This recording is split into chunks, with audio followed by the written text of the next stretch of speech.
नमस्कार दर्शक, देख रहे हैं आप। मैं हूं अमित कुमार। झारखंड के आज 81 विधानसभा सीटों के लिए कई दिग्गजों ने पर्चा भरा है। जी हां, उसमें एक दिग्गज ऐसे हैं जो बरहेट से उम्मीदवार है।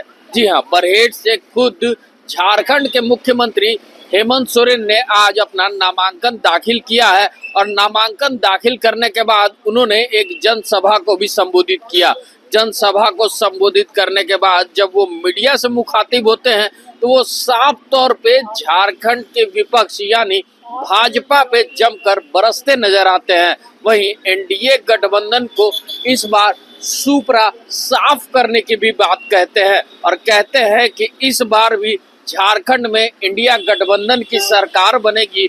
और जो ये बाहरी सीएम यानी मुख्यमंत्री हेमंता विश्व शर्मा को लेकर ये खास तौर पे हिदायत देते आते हैं कि मुख्यमंत्री के तौर पे रहते हुए ये झारखंड में आ रहे हैं, लेकिन झारखंड में जब सरकार बनेगी तो ये कहीं नजर भी नहीं आएंगे। तो इसको लेकर क्या कुछ कहते नजर आ रहे हैं मुख्यमंत्री हेमंत सोरेन, आइए सुनते हैं।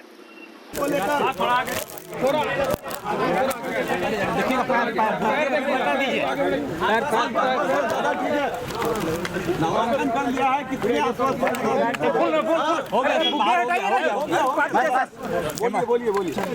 हेमंत जी, आपने नामांकन किया। वैसे तो आप बरहेट से चुनाव लड़ रहे हैं, लेकिन आप ही इंडिया गठबंधन के चेहरा भी हैं।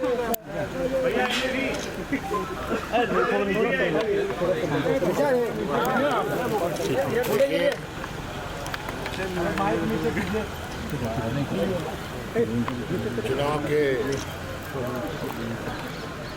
प्रक्रिया को हम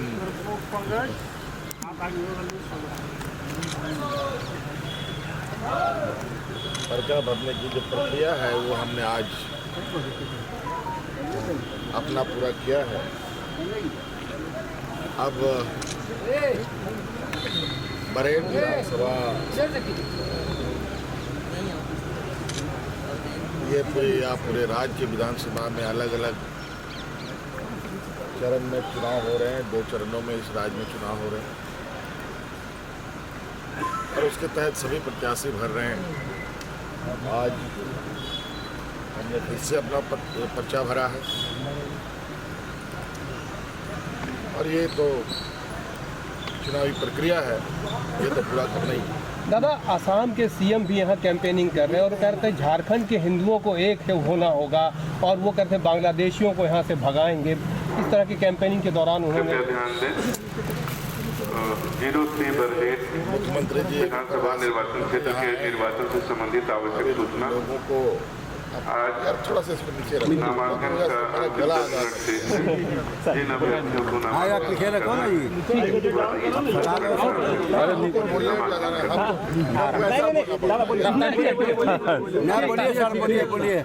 दादा, यहाँ का आदमी लोग पलायन हो रहा है बाहर, यहाँ कुछ विशेष काज होगा कि नहीं?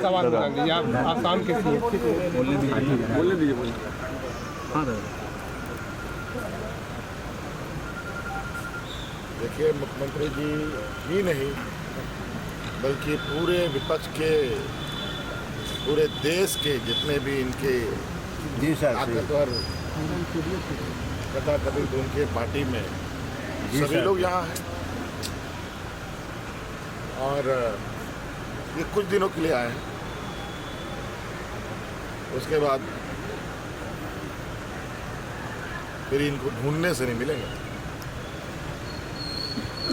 वो अपने अपने कामों में लगे हैं और हम अपने कामों में लगे। शिवराज सिंह से निकलने के बाद सर जो कांग्रेस का गठबंधन दाना साइक्लोन से भी ज्यादा खतरनाक है जाता है। अरे यार, इनके इतने हजारों यहाँ नेता आके गिरे पड़े हैं। क्या मैं उनके सवालों का जवाब देने के लिए ठेका ले रखा है क्या? नहीं सर, क्या फालतू का सवाल। सर, एक परिणाम क्या होगा 23 को जो परिणाम आएगा हेमंत जी?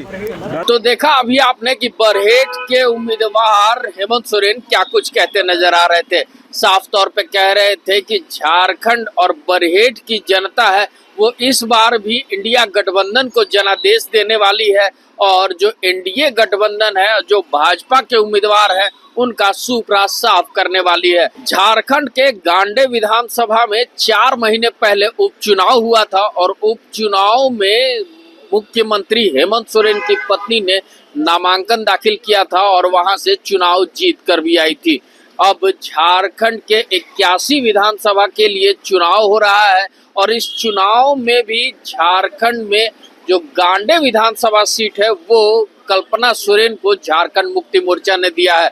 तो झारखंड मुक्ति मोर्चा की तरफ से उम्मीदवार के रूप में कल्पना सोरेन गांडे विधानसभा क्षेत्र से अपना आज पर्चा भरती हैं और पर्चा भरने के बाद जनसभा को संबोधित करती हैं। जनसभा संबोधित करने के दौरान कल्पना सोरेन अपने विरोधियों पे आज जमकर गरजते और बरसते नजर आई। लगा कि दाना यानी जो दाना साइक्लोन है वो गांडे विधानसभा क्षेत्र से शुरू हो रही है। तो ऐसे में क्या कुछ कहते नजर आ रही है कल्पना सोरेन, आइए सुनते हैं। और एक जिम्मेदारी दी कि राज्य का प्रतिनिधित्व करें और राज्य का प्रतिनिधित्व करने की जिम्मेदारी जैसे ही मिली, ये कार्यकाल में हम लोग जैसे ही आए कोविड आ गया और लॉकडाउन चारों तरफ हो चुका था। झारखंड हो, देश हो, विश्व में हो, सब अपनी जान की परवाह कर रहे थे। अगर परिवार में भी किसी को कोविड हो जा रहा था तो घर में भी उसे एक कमरे में अकेला रख दिया जाता था। सब जगह हाहाकार हो रहा था और उस वक्त में आपका भाई, आपका दादा हेमंत सोरेन जी ने अपनी जान की परवाह नहीं की, लेकिन निरंतर झारखंड वासियों के लिए, जो झारखंड के अंदर में रह रहे हैं, उन्हें कैसी सुविधाएं मिले और झारखंड के बाहर जो फंस गए हैं भाई बंधु, उनका परिवार फंस गया है, उनको कैसे वापस लेकर के आए, इसकी जिम्मेदारी उन्होंने बखूबी निभाई थी। आप सभी को पता है, हमारे मजदूर भाइयों को बाहर से, झारखंड के बाहर में जो फंस गए थे, उनको वापस लाने का काम किया गया था और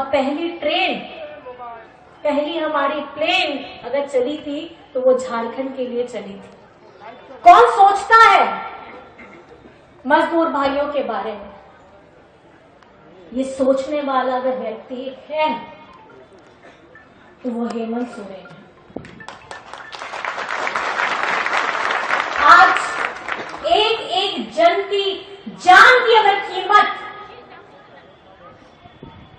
बहुमूल्य है और उसको बचाने का अगर प्रण हेमंत सोरेन जी ने लिया है, तो मैं ये कहना चाहूंगी, उस जान को हेमंत सोरेन जी के लिए इस चुनावी रण में